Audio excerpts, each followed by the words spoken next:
আরজিকর কাণ্ডের দিকে নজর দেব। ক্রাইম সিনে ঢোকার অনুমতি কি পাবে অভয়ের পরিবার? শিয়ালদা কোর্টে শুনানি। সন্দীপ ঘোষ এবং টালা থানার প্রাক্তন ওসিকে হাজিরার নির্দেশ। আরজিকর মেডিকেলে ক্রাইম সিনে যেতে চান অভয়ার আইনজীবী।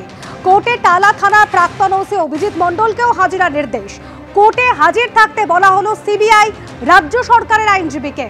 ক্রাইম সিন সম্পর্কে ধারণা না থাকায় সওয়াল জবাবে সমস্যা হচ্ছে, আর সেই সমস্যার কারণ দেখিয়ে ক্রাইম সিনে যেতে চাইছেন অভয়ার আইনজীবী।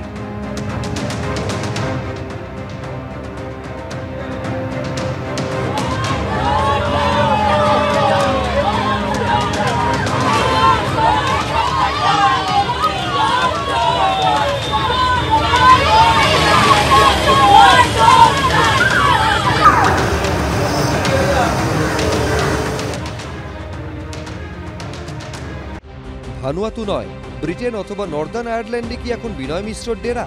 এই প্রশ্ন উঠছে কারণ গরু পাচার মামলার পর এবার কয়লা পাচার মামলাতেও বিনয় মিশ্রর বিরুদ্ধে রেড কর্নার নোটিশ জারির প্রক্রিয়া শুরু করলো সিবিআই। আসানসোলে সিবিআই এর স্পেশাল কোর্টে আবেদন জানিয়েছে কেন্দ্রীয় তদন্তকারী সংস্থা, যেখানে সিবিআই এর আবেদনে ব্রিটেন এবং নর্দার্ন আয়ারল্যান্ড থেকে বিনয় মিশ্রকে প্রত্যর্পণের উল্লেখ রয়েছে।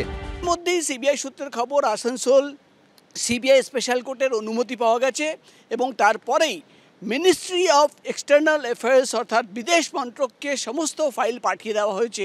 অর্থাৎ সিবিআই তরফে এবার গরু পাচার কাণ্ডের পর কয়লা পাচার কাণ্ডে বিনয় মিশ্রার বিরুদ্ধে রেড কর্নার নোটিশ জারি করা এবং তাকে এক্সট্রাডাইট করার প্রক্রিয়া শুরু করে দেওয়া হলো। 2022 সালে গরু পাচার কাণ্ডে অভিযুক্ত বিনয় মিশ্রকে পলাতক ঘোষণা করে দিল্লি রাউজ অ্যাভিনিউ আদালত। এই মামলায় সিবিআই তাকে একাধিকবার তলব করে, তার বাড়িতেও হানা দেন গোয়েন্দারা। বিনয় মিশ্রর বাড়িতে নোটিশ সেটে দিয়ে আসা হয়, কালীঘাট থানাকেও জানানো হয় এ বিষয়ে, কিন্তু খোঁজ তার মেলেনি। গোয়েন্দা সূত্রে দাবি করা হয় বিনয় মিশ্র আশ্রয় নিয়েছেন কলকাতা থেকে প্রায় 9,500 কিলোমিটার দূরে ভানুয়াতু নামক দ্বীপরাষ্ট্রে। এবার কয়লা পাচার মামলায় ব্রিটেন ও নর্দার্ন আয়ারল্যান্ড থেকে প্রত্যর্পণের অনুরোধ জানানোয় বিনয় মিশ্রর ডেরা নিয়ে প্রশ্ন উঠেছে। তাহলে কি এই দুই জায়গায় কোনো রীতে লুকিয়ে রয়েছে বিনয়? আরে সে তো তার বিরুদ্ধে অনেক আগে রেড কর্নার হয়েছে, কিন্তু ভাইপো তো তাকে কোথায় ভানুয়াতি না কোথায় লুকিয়ে রেখেছে তো খুঁজে পাওয়া যাচ্ছে না। তো তাকে সবার আগে খুঁজে বের করে নিয়ে আসতে হবে। ভাইপো তাকে ভাগিয়ে দিল, আর সব থেকে বড় কথা যে ভাইপোকে ধরে তাকে জিজ্ঞেস করা উচিত তুমি কোথায় পাঠিয়েছো, তাকে কোথায় পার্সেল করে দিয়েছো। তৃণমূলের নেতা পিসি ভাইপোর ঘনিষ্ঠ, সে দেশ ছেড়ে ভানুয়াতু না কোথাও একটা 6-7 বছর সময় লেগে গেল। এখন সিবিআই বলছে একটা রেড কর্নার নোটিশ প্রত্যর্পণ করানো হোক।